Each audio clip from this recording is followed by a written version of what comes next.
today's fasting video, I want to discuss with you guys a term called oxidative priority.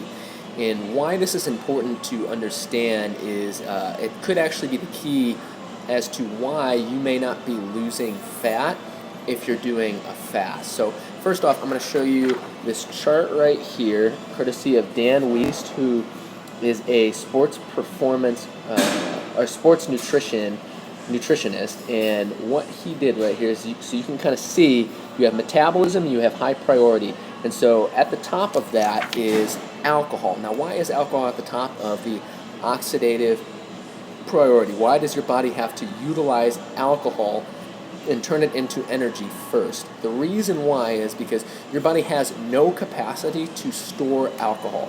If it did, your blood alcohol level would continue to rise and you would actually die. So yeah, good job, body, on not letting us store alcohol. Now, next below that, you have protein, aka amino acids. Now, in your body, there's kind of this general,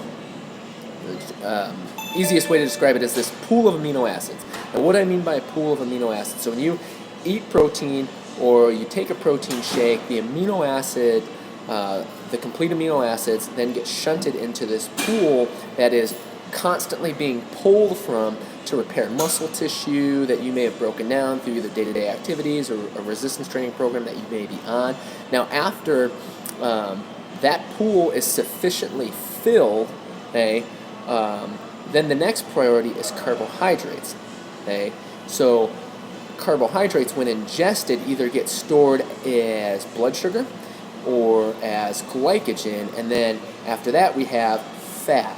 Okay, so for example, protein, as we know, can be converted into carbohydrate. Okay, so if our amino acid pool is sufficient, we're getting the amino acids to our muscles that need to be repaired. That extra protein then gets converted into carbohydrate. Okay, now if our blood sugar levels are sufficient, if our stored glycogen is full, then what happens with that maybe protein converted into carbohydrate now gets stored as fat. Okay, now the reason why fat is at the bottom of the oxidative priority is strictly because the body has an unlimited capacity to store fat. So again, with protein, we can only store it small amounts in the amino acid pool. With carbohydrates, you can only store it in the bloodstream and in glycogen, but fat, we have an unlimited amount of storage. Now, why is this important when it comes to fasting? Okay, so when you fast, your body isn't getting amino acids, it isn't getting carbohydrates, it isn't getting fat.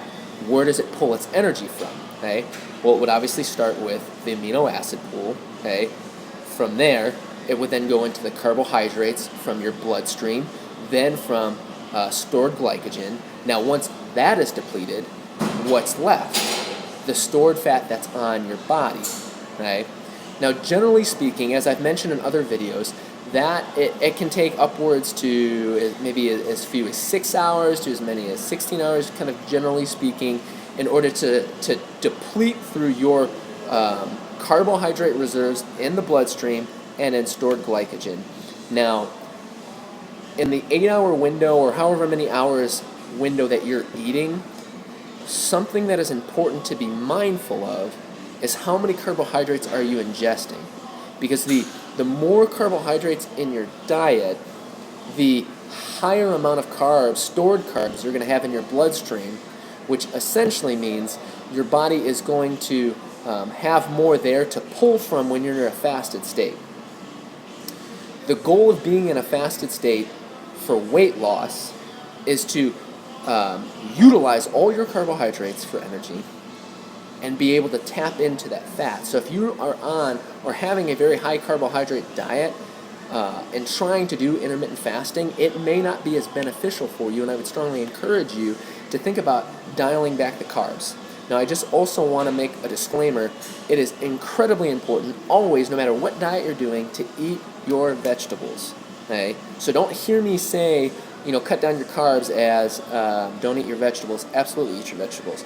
Cut out the garbage carbs, the cookies, the cakes, the chips, the breads, the refined sugar, all that stuff. The more you can cut that out, the more level your blood sugar levels are going to be, and the easier it's going to be for your body to burn through the stored glycogen and start tapping into your fat stores for energy. So I hope you found this video beneficial and informative.